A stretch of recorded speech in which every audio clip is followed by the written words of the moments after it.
Amém. Bom, gente, hoje eu quero conversar com vocês sobre... Estava pensando bastante sobre o que eu poderia falar hoje. E uma das coisas que mais o Senhor tem conversado comigo é sobre viver uma vida que agrada ao Senhor. Tem tantas vozes, tantas pessoas falando sobre tantas coisas. É assim que você deveria viver sua vida. Tem tantos coaches aí na internet, né? É isso que você tem que fazer. Você tem que tomar um banho de gelo de manhã. Você tem que fazer aquilo, você tem que fazer isso. E de tudo que é lado, você recebe essas informações constantemente. E uma das coisas que eu tenho refletido muito cara, interessante essas vozes, mas no fim, o que Deus quer de mim? No fim das contas, o que a palavra de Deus diz a respeito do que é viver uma vida que agrada ao Senhor? E visitando a palavra, eu queria que você abrisse comigo. Hoje a gente vai ler alguns versículos, muitos versículos. Então, espero que você esteja afiado aí, pelo menos no aplicativo da Bíblia. Senão você vai ter que fazer no manual aí, né? Bom, então, Mateus 16, 24, para a gente começar hoje. Uma vida que agrada ao Senhor. Quem achou diz aí um aleluia, um glória a Deus. Quem não achou fala, estou perdido, me salva.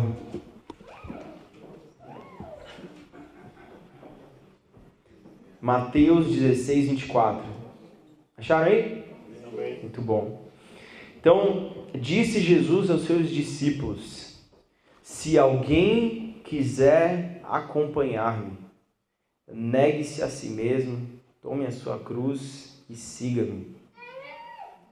Mateus 16, 24. Primeiro ponto de hoje que eu quero conversar com vocês é sobre essa frase: se alguém quiser acompanhar-me.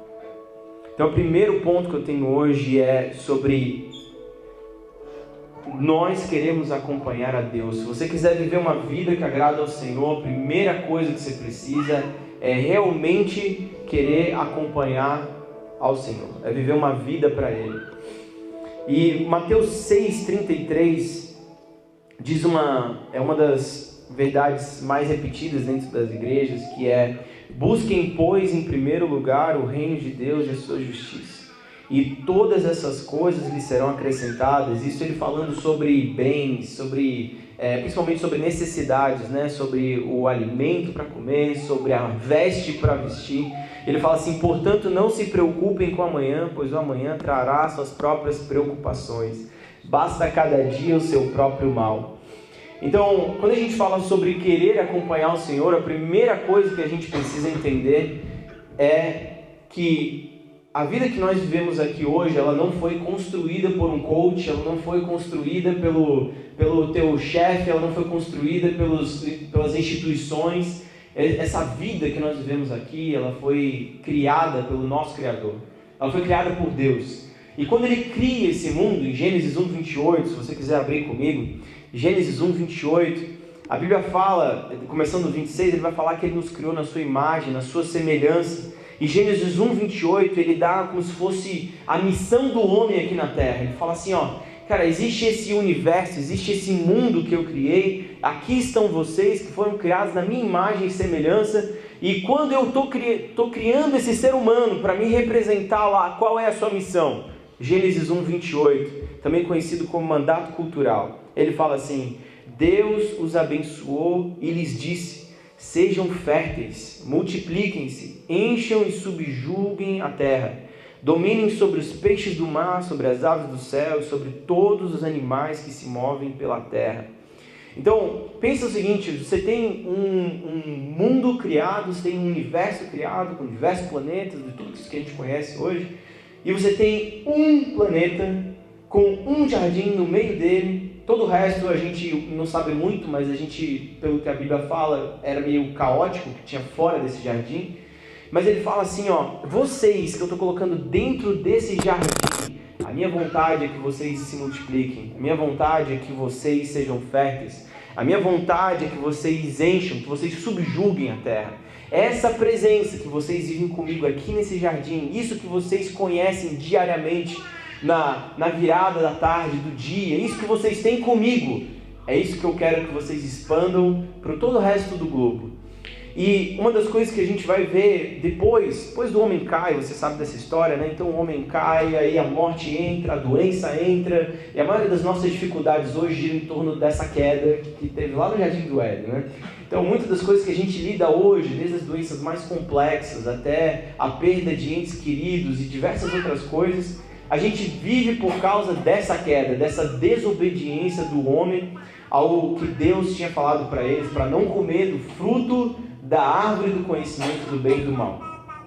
Bom, aí nós temos a vinda de Jesus Cristo para a terra, você lembra disso? Jesus Cristo vem para a terra como Filho de Deus, e ele vem representando o Pai, fazendo a vontade do Pai, e depois ele morre, ressuscita, e quando ele ressuscita, depois de ter vivido ali 33 anos, sendo 3 anos treinando os seus discípulos, ele fala assim, Mateus 28, 19. Se você quiser abrir comigo, vamos começar no 18, Mateus 28, 19.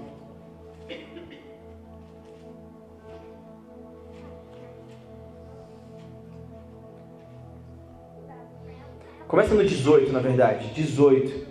Então pensa, Jesus, isso aqui ele ressuscita, ele aparece para os discípulos, ele está nas últimas palavras dele entre os discípulos, ele está falando assim, Então Jesus aproximou-se deles e disse, foi-me dada toda a autoridade nos céus e na terra.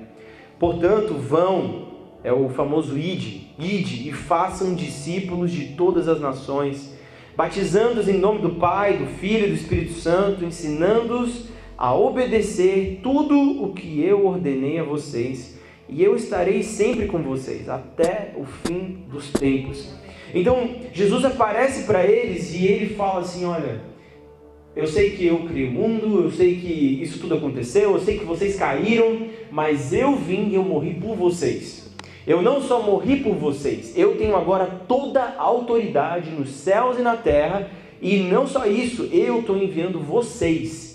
Eu estou enviando vocês para pregar o Evangelho, para discipular novas pessoas, para mudar o rumo da humanidade, em outras palavras, para ensinar para eles tudo o que eu ensinei para vocês.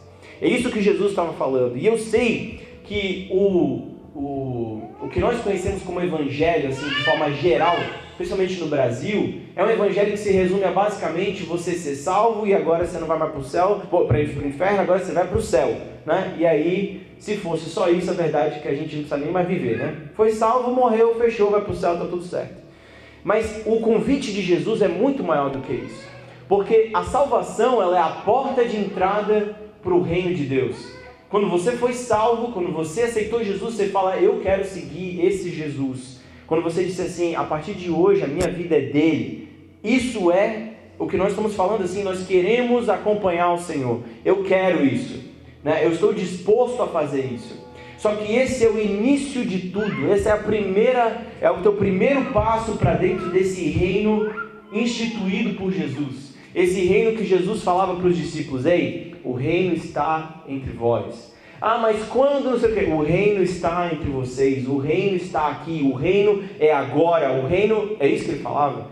E ele, inclusive, quando João Batista vai perguntar para ele, Senhor, é você ou a gente está esperando um outro? Ele fala assim, fala para eles que os cegos estão vendo, os coxos estão andando. Fala para ele, em outras palavras, fala para ele que o reino é chegado. O reino está entre vocês. Então, o que eu quero dizer aqui com esse primeiro ponto é que você precisa saber para onde você entrou, para onde você está entrando. O reino de Deus, você não termina a sua vida cristã quando você diz assim, eu aceito Jesus, amém, glória a Deus, é isso aí. Como eu disse, se fosse só isso, você não teria nem por que estar vivo. A verdade é que Jesus, assim como foi com os discípulos, depois de eles terem vivido com Ele, terem experimentado tudo que experimentaram com Ele, aquilo dali era só a porta de entrada para eles. Porque depois que Jesus morre, ressuscita, Ele fala, agora está com vocês. Eu vi muito tempo atrás um homem de Deus falar assim, nós fomos comissionados. Comissionados como assim? Jesus, ele tinha uma missão, Jesus, ele andava em submissão ao Pai e ele nos comissionou a viver essa mesma missão. Que missão é essa? A missão de restaurar e trazer de volta os filhos dele que estão perdidos, de trazer de volta toda uma criação que se desviou dos caminhos de Deus. E agora a nossa missão, não só salvá-los, mas também trazê-los de volta para o reino de Deus. Amém? Então isso é muito claro na oração do Pai Nosso. Então Mateus 6,9, se você quiser abrir aí, eu sei que você conhece essa oração, você deve ter repetido ela algumas milhares de vezes na sua vida. E ela diz, eu quero ler mais um comecinho aqui, que fala assim, ó: Pai Nosso que estás nos céus. Então pensa, essa oração começa com os discípulos falando: Senhor, nos ensina a orar. Como que eu devo orar? E Jesus olha para os discípulos e fala assim, ó, imagina que ele poderia ter feito qualquer tipo de oração, certo? Então ele poderia ter orado pelas galáxias, pelos anjos, poderia ter orado 1 milhão de coisas. Como que ele começa essa oração? Ele fala assim: Pai Nosso. Porque o Pai não é meu, o Pai não é só de Jesus, o Pai é nosso. Ele que estás nos céus. Então ele deixa claro, esse Pai que eu estou apresentando para vocês, nesses dias que eu estou andando com vocês, ele está falando, cara, ele é o teu Pai também. Ele é teu Pai também. Eu sei que você tem esse vazio no teu coração, eu sei que talvez você não se encontra nessa vida, mas eu quero te dizer, você tem um Pai que te desenhou, um Pai que te criou, um Pai que te desenhou nas minúcias do teu ser, na tua essência. E ele fala assim: santificado seja o teu nome. A gente não está falando de um pai qualquer, a gente não está falando do teu pai terreno, por mais falho ou incrível que ele seja. A gente não está falando de qualquer pai, a gente está falando de um pai que é santo, que é precioso, maravilhoso e glorioso. E ele fala assim, ó: venha o teu reino, seja feita a tua vontade, assim na terra como no céu. Então Jesus, na oração dele, o que ele está fazendo? Ele está mostrando para os discípulos qual é a visão dele a respeito do Evangelho? Qual é a visão dele a respeito dessa vida? Ele está falando, eu sei que provavelmente, não os discípulos, mas muitos de nós, a gente acha assim, hoje estou salvo, hoje eu vou para o céu, amanhã eu vou para o inferno, droga, eu errei, agora eu vou para o inferno, e agora? Como é que fica? E Jesus não estava tão preocupado com isso, ele estava falando assim, cara, eu estou ensinando para vocês que a missão de vocês é que vocês tragam o céu para a terra. Ele está falando assim, quando vocês orarem, vocês oram assim, que venha o teu reino. Então, a oração de Jesus era muito diferente do que muitos cristãos oram hoje. Senhor, me livra desse mundo, me tira daqui, volta logo. Eu não estou falando que a gente não tem que orar pelo amor de Jesus, mas ele está falando assim, venha o teu reino. Jesus se coloca e ensina os discípulos a entenderem que toda a autoridade foi dada a Jesus, que toda a autoridade nos céus e na terra foi dada a ele reconquistou isso para nós, e ele fala assim, vocês quando orarem, orem para que o reino de Deus seja estabelecido aqui na terra. E ele fala assim, que seja feita a tua vontade, assim na terra como no céu. Por quê? Porque no céu não existe dor, no céu não existe doença, no céu não existe tristeza, no céu não tem nada que nós experimentamos desse mundo caído, e Jesus sabia disso. Jesus sabia que existem duas realidades. Existe uma realidade do céu, que é incrível, que é maravilhosa, que é gloriosa, onde a queda nunca entrou, e existe a realidade da terra, onde o pecado dominou a humanidade, onde o pecado entrou e agora nós estamos vivendo isso que nós vivemos. E Jesus sabia disso, e ele coloca os discípulos na ponta de lança da transformação desse lugar que nós vivemos hoje. Então aqui a gente estava adorando, a gente experimentou da presença de Deus, a gente adorou o Senhor, a gente cantou hinos de adoração para Ele. Só que essa presença que nós vivemos aqui é a presença que nós devemos carregar.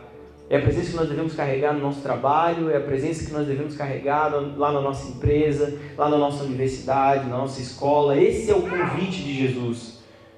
É incrível experimentar Deus aqui. É incrível isso aqui. Mas ela não pode parar aqui. É por isso que Jesus fala, você quer me acompanhar? É isso que você quer? Então isso é o que Jesus está nos propondo. Busquem, pois, em primeiro lugar o reino de Deus. Busquem, pois, em primeiro lugar o reino de Deus. Propostas não vão faltar, oportunidades não vão faltar, sempre vai ter um convite novo para você. Mas qual é o convite de Deus para você? O convite de Deus existe um reino que não é desse mundo, e é o reino de Deus, e se você quiser me acompanhar, é isso que eu estou te chamando para viver. E Tiago 4,8 fala assim, aproximem-se de Deus, e Ele se aproximará de vocês. Então, a vida que agrada ao Senhor começa por você entender qual é o convite dele. Só que o convite dele não para por aí, porque ele continua. Lá em Mateus 16, 24, nós lemos: se alguém quiser acompanhar-me, número 1, agora número 2, negue-se a si mesmo. Negue-se a si mesmo. Então o segundo ponto de Jesus é: você entendeu qual é o meu convite? Você entendeu o que é fazer parte desse reino? Você entendeu que você me aceitar como Senhor, Salvador da tua vida, esse é o primeiro passo para dentro desse reino? Você entendeu que a tua vida não deveria ser tão preocupada entre céu e inferno, mas sim entre ser o agente de Deus aqui na terra, ser um agente do céu aqui na terra, no teu trabalho, na tua família? Você entendeu que é isso que eu quero de você? Beleza, então negue-se a si mesmo. Mateus 7, 13 e 14, você pode abrir comigo. Ele fala o seguinte: entrem pela porta estreita, pois larga é a porta e amplo o caminho que leva à perdição, e são muitos os que entram por ela.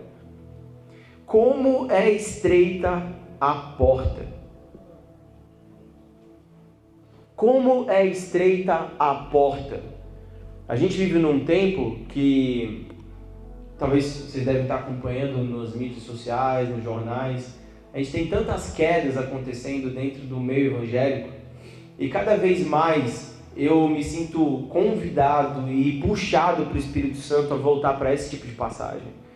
Estreita é a porta. Esse evangelho mamão com açúcar, né? Como meu pai dizia muitos anos atrás, mamão com açúcar.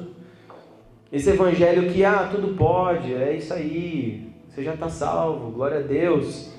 Mas que não traz transformação para a tua casa, não traz transformação para a tua vida, não traz arrependimento de obras mortas, não traz mudança de vida, de mente. Eu não quero esse tipo de evangelho, não foi esse tipo de evangelho que Jesus pregou. Então, negar a si mesmo talvez seja uma das coisas mais difíceis que a gente tem que fazer. Porque todo dia minha carne me convida para outra coisa. A cada segundo nas minhas redes sociais eu sou convidado para outra coisa. Para fazer aquilo que a minha carne quer. Para fazer aquilo que eu estou afim de fazer. Para fazer aquilo que satisfaz o meu umbigo. Que me faz ganhar mais dinheiro. Que me faz ficar mais famoso. Né? Todo dia a gente é convidado para isso. Mas existe um chamado de Jesus. Você quer viver uma vida que anda comigo? Você quer andar comigo? Então negue-se a si mesmo. Só que negar a si mesmo, ela é uma decisão. É uma decisão. Fala assim: eu quero isso que o Senhor está me convidando para viver. Então eu tomo uma decisão. Eu falo assim: Senhor, a partir de hoje a minha vida é tua. A partir de hoje eu quero entrar por essa porta. Eu não quero entrar por outras portas. Eu não quero saber o que fulano e outro estão falando para mim. Eu quero seguir essa voz. Eu quero viver uma vida que é para o Senhor e não para os outros. E é por isso que Romanos 12, do 1 ao 2, se você puder abrir comigo, essa aqui a gente vai ler mais aprofundado. Romanos 12, 1 e 2. É por isso que Paulo fala aos Romanos assim, Romanos 12, do 1 ao 2. Portanto, irmãos, eu rogo. Então Paulo, ele roga, não é nem uma, olha, eu gostaria, quem sabe, ele roga pelas misericórdias de Deus, que se ofereçam em sacrifício vivo, santo e agradável a Deus.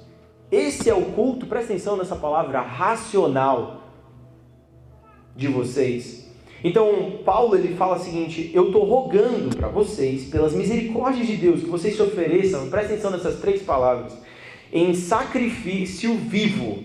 Depois que você morrer, você não tem mais nada para oferecer a Deus. Morreu, certo? Então é sacrifício vivo. É um sacrifício vivo, é um sacrifício que é hoje. Enquanto você tem vida, enquanto você está aqui respirando, enquanto você tem ar nos teus pulmões, enquanto você tem força, energia, essa é a hora de você se oferecer ao Senhor, como um sacrifício vivo. Segundo, santo. Não uma vida vivida de qualquer jeito, é uma vida, eu gosto muito dessa palavra, em retidão, que é reta diante do Senhor. Que não é uma palavra onde hoje estou fiel ao Senhor, amanhã eu estou um passinho para a direita, hoje estou fiel ao Senhor, outro estou um passinho para a esquerda. É uma vida reta diante do Senhor, é uma vida que fala assim: Senhor, eu vou viver uma vida que é para Te servir. Eu sei que minha carne vai jogar para cá, eu sei que vai vir para cá, mas eu vivo uma vida que é para o Senhor. E aí continua comigo aqui, ele fala assim, ó, sacrifício vivo, santo e agradável a Deus. Paulo fala o seguinte, tudo me convém. Aliás, perdão. Tudo me é lícito, mas nem tudo me convém. É isso que Paulo fala. Então, tem muita coisa que a gente pode fazer. É errado? Não é errado, é lícito. Mas não te convém. Você é um filho do Deus Altíssimo. Eu posso ver esse filme? Posso ver cheio de... Cara, talvez até que você pode, mas te convém. Isso aqui te leva mais perto do Senhor. Isso aqui te faz viver uma vida mais santa. Isso aqui te faz criar filhos retos diante do Senhor. Isso aqui te leva mais dentro do coração de Deus. Eu não sei vocês, mas eu sou super confrontado quando eu leio o Novo Testamento. Quando eu vejo os apóstolos sacrificando, eles estavam botando a vida em risco. Não é que nem aqui a gente está pregando abertamente, aqui no Brasil, maravilhoso. Aqueles caras, quando eles abriam a boca, eles estavam... Se eles abrissem a boca demais, eles provavelmente iam ser presos, iam levar chicotada, iam fazer um monte de coisa. E a gente está aqui livremente falando de Deus, do Evangelho. Eu me sinto extremamente confrontado. E é por isso que Paulo fala o seguinte, Romanos 12:2, continuando aqui. Ele fala assim, ó, não se amoldem ao padrão desse mundo. Eu não sei se você percebeu, mas o mundo tem um padrão. E ele, inclusive, ele vai mudando, vai se atualizando, ele vai evoluindo. O mundo tem um padrão. O mundo tem uma forma de funcionar. O mundo tem uma métrica de sucesso que não é a mesma que nós deveríamos ter para nós. Alguns anos atrás, eu estava falando muito de uns empresários que eu estava seguindo e tudo mais. E aí, na época, o Theo virou para mim e falou assim, ó, cara, eu acho que você deveria mudar suas referências. Eu falei, mas por quê? Cara, isso é incrível o que o cara está fazendo, está mudando, não sei o quê. Ele falou, mas eu acho que você deveria mudar sua referência. Porque a tua linha de chegada, o teu sucesso, não, o que é sucesso para você não é o que é sucesso para ele. Para ele, quanto mais lucro, quanto mais aproveitamento, quanto mais mulheres ele tiver, quanto mais ele viajar, melhor a vida dele, incrível para ele. Para você é totalmente contrário, quanto mais você é fiel à tua única esposa, quanto mais você cria filhos no Senhor, ele começou a me falar. E eu falei, cara, é verdade isso aqui. É verdade. Às vezes a gente se compara com outras pessoas que não têm os mesmos valores que nós, que não estão atrás das mesmas coisas que a gente. Negar a si mesmo tem a ver com isso, tem a ver, cara, eu acho incrível fazer isso. Eu faria tanto dinheiro fazendo isso. Eu teria tanto mais coisas se eu fizesse isso. Mas o convite de Deus é negue a si mesmo. Eu não te chamei para isso, por que você está querendo isso? Eu sei que não é fácil isso aí, gente. Isso aí todo mundo vive aqui diariamente. Mas é negue a si mesmo. E olha só como ele fala, não se amoldem ao padrão desse mundo. O mundo tem um padrão e ele vai colocar na tua cara diariamente. Vai colocar uma vitrine diante de você, todos os dias. E o nosso desafio é a gente continuar olhando para a palavra de Deus e falar, mas o que a palavra de Deus diz a respeito disso? Qual que é o convite de Deus para mim? Mas transformem-se pela renovação da sua mente. Presta muita atenção nesse texto. Talvez seja um dos textos mais fortes da Bíblia. Mas transformem-se pela renovação da sua mente. Para quê? Por que eu preciso renovar a minha mente? Para que sejam capazes. Ele fala sobre capacidade. Você, capaz de quê, Israel? De experimentar e comprovar a boa, agradável e perfeita vontade de Deus. Então, existe essa vontade que é boa, que é agradável, que é perfeita de Deus. E ele fala assim, ó, você não vai experimentar isso se você não renovar a sua mente. Você não vai experimentar isso, você não vai ter a capacidade de experimentar isso se você não renovar a sua mente. Aleluia. Você não tem a capacidade, porque Deus vai colocar, vai falar no seu ouvido, Deus vai falar no teu espírito, vai falar, isso aqui é bobagem. Como é que eu vou abrir mão de tudo isso aqui? Não faz sentido. Faz sentido fechar uma igreja, gente? Faz o menor sentido. Para mim, nunca fez. Nunca fez. Em 2018, 5 meses depois de ter assumido a igreja Castelo, Deus falou para mim, fecha a igreja. Faz sentido? Nenhum sentido. Não faz, até hoje não faz. Racionalmente não faz. Mas quando Deus fala, meu amigo, é melhor se obedecer. Eu só fiz obedecer. E Deus tinha os caminhos dele. Deus tinha as formas dele. Deus sabia o que Ele estava fazendo, mais do que eu sabia, mas eu não sabia. Não sabia nem para onde eu ia, não sabia nem o que ia acontecer, mas Deus falou assim, fecha, faz isso. Eu lembro quando eu fui conversar com meu pai, peguei no aeroporto, eu morrendo de medo de dar essa notícia para meu pai. Primeiro foi minha esposa, né? 3 dias sem dormir, quando eu vou falar para ela, ela falou, cara, Deus falou comigo há 3 dias atrás também. E eu não tinha coragem de falar isso para você, porque pensei que era da minha cabeça. Fui pegar meu pai no aeroporto, a gente foi almoçar, falei, pai, tem uma coisa extremamente difícil para te contar, não sei como te falar isso, não faço a menor ideia de como isso, o que Deus está fazendo com isso. Aí ele falou, meu filho, pode falar que Deus já falou comigo. Eu falei, como assim ele falou com você? Deve ter sido outra coisa. Isso aqui não foi. Deus ter falado outra coisa, não foi. E quando eu falei com meu pai falou, Deus falou para mim, quando eu estava chegando no avião, pousando, Deus falou isso para mim, é de Deus, pode fazer. E então assim, Deus tem uma forma de trabalhar que é diferente da nossa. A forma de Deus trabalhar não cabe na nossa cabeça. Nossa cabeça humana, terrena, humanista, materialista. Se a gente não se desvencilha desse modo de pensar terreno, nesse modo de olhar as pessoas pelo que elas têm, o que elas podem nos dar, a gente não consegue experimentar o reino. A gente não consegue experimentar o que Deus tem pra gente. E é por isso que eu entro no terceiro ponto.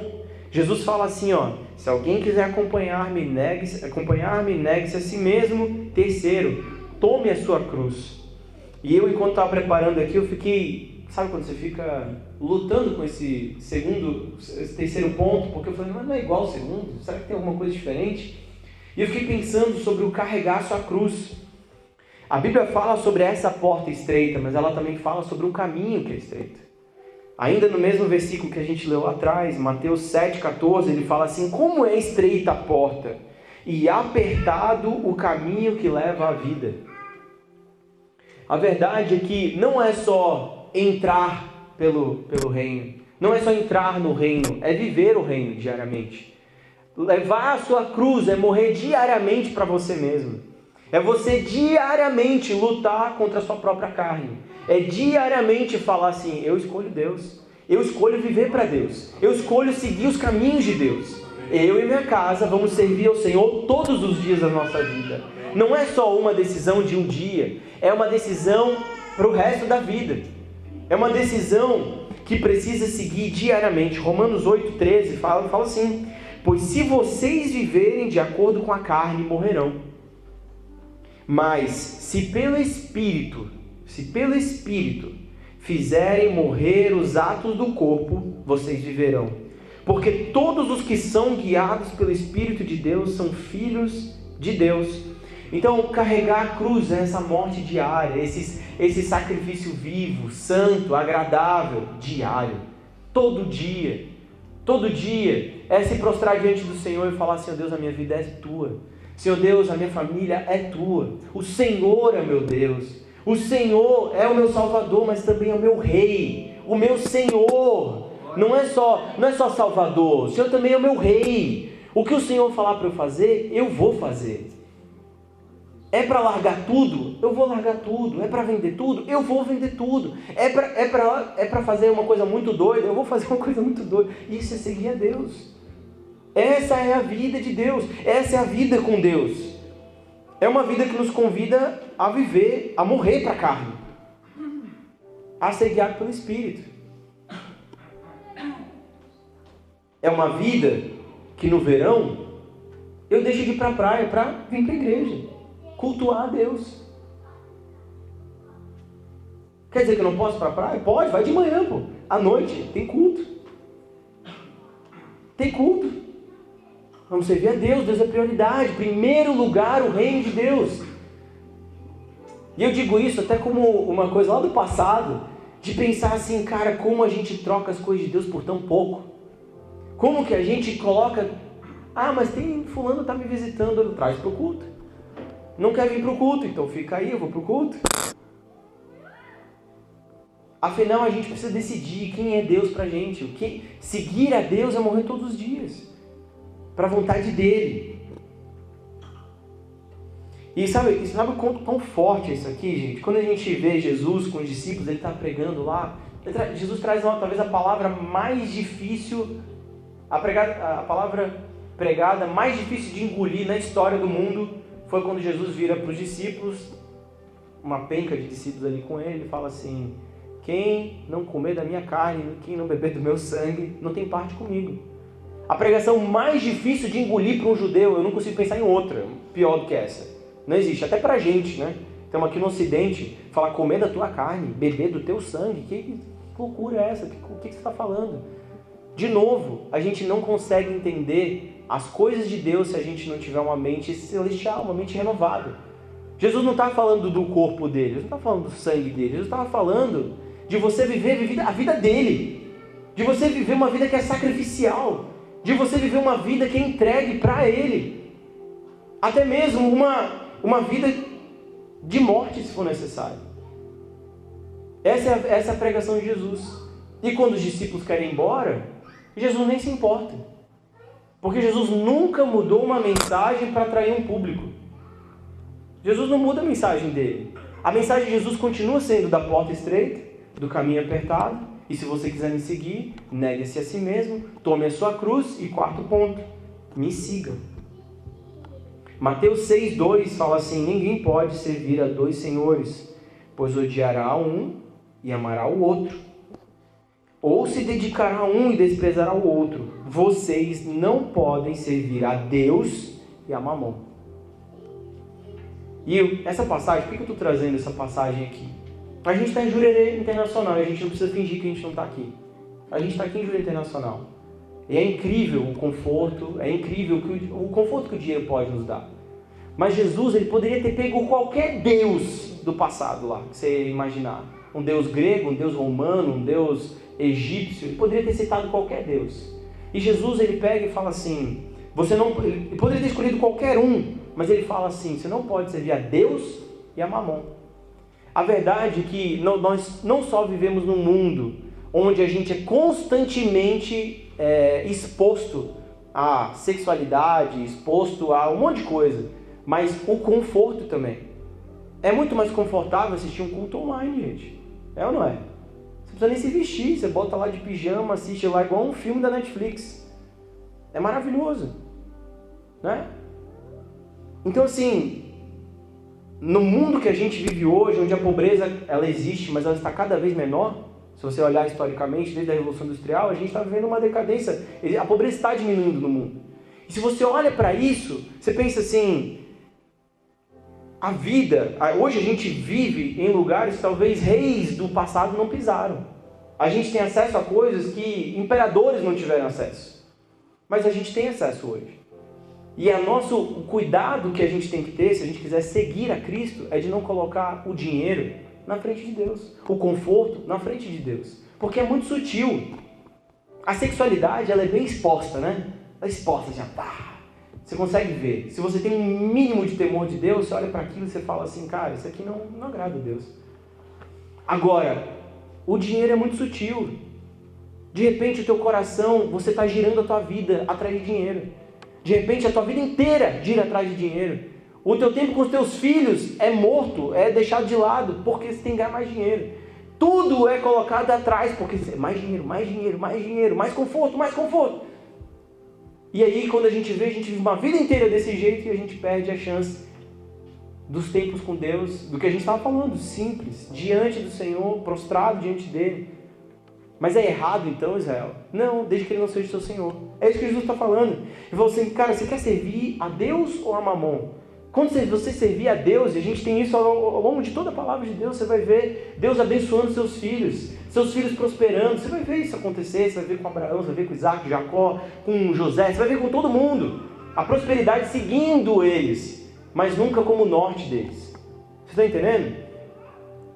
Então o convite de Deus, de Jesus, é que nós venhamos viver uma vida que é para Ele. Você quer me acompanhar? Então você negue-se a si mesmo.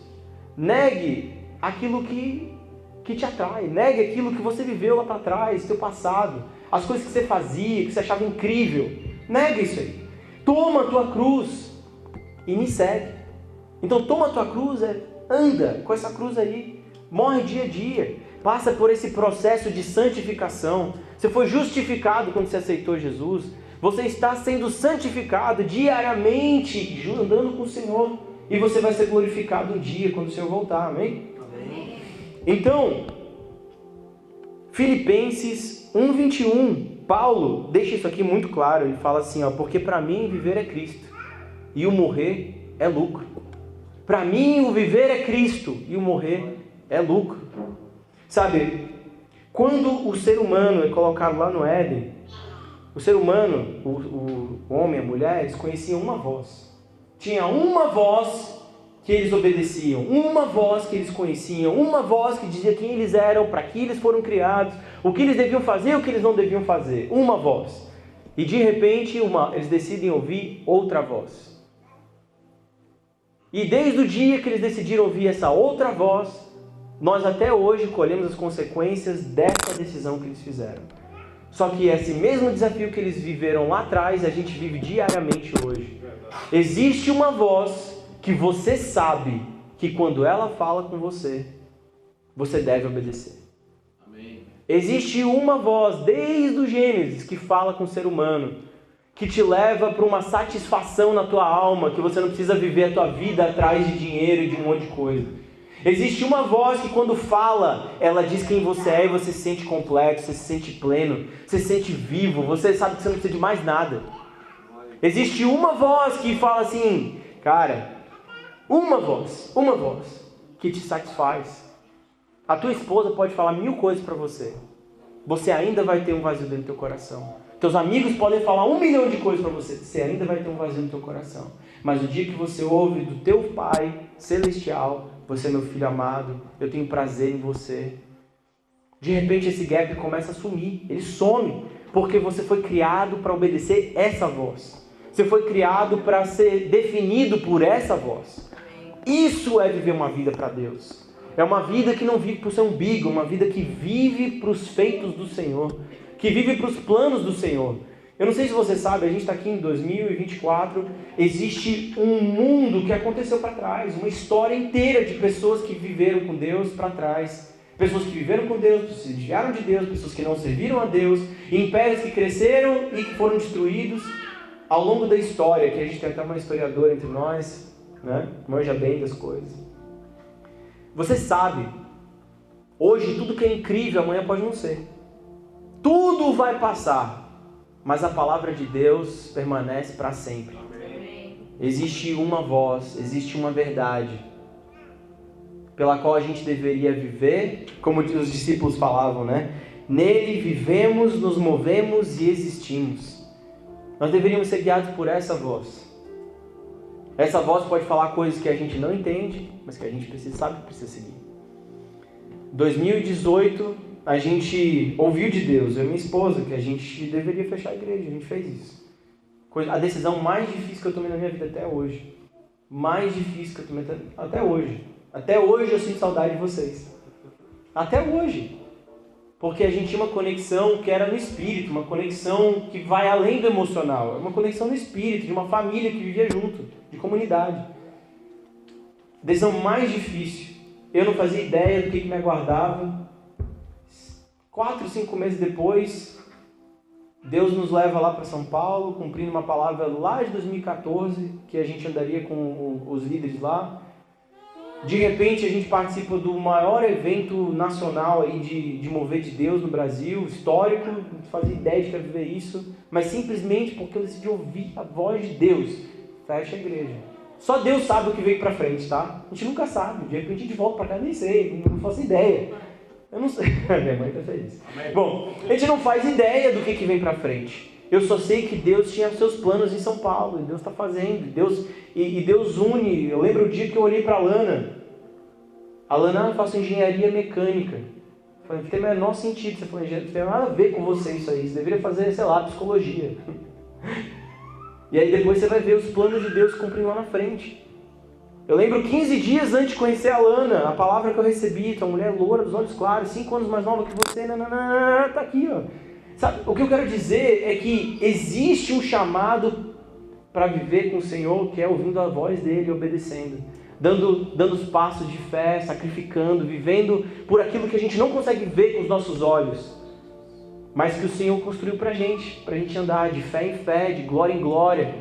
Amém. É por isso que em Hebreus 11:6 fala assim, sem fé é impossível agradar a Deus, pois quem dele se aproxima precisa crer que ele existe e que recompensa aqueles que o buscam. Se a gente quiser viver uma vida que agrada ao Senhor, a gente precisa se perguntar, será que eu estou vivendo pela fé? Ou será que eu só vivo por aquilo que eu consigo tocar, que eu consigo ver, que eu consigo ouvir?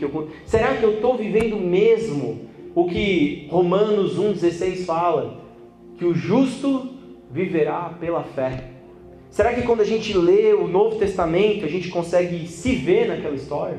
Será que a gente consegue ver os milagres de Deus, o sobrenatural de Deus intervindo diariamente na nossa vida?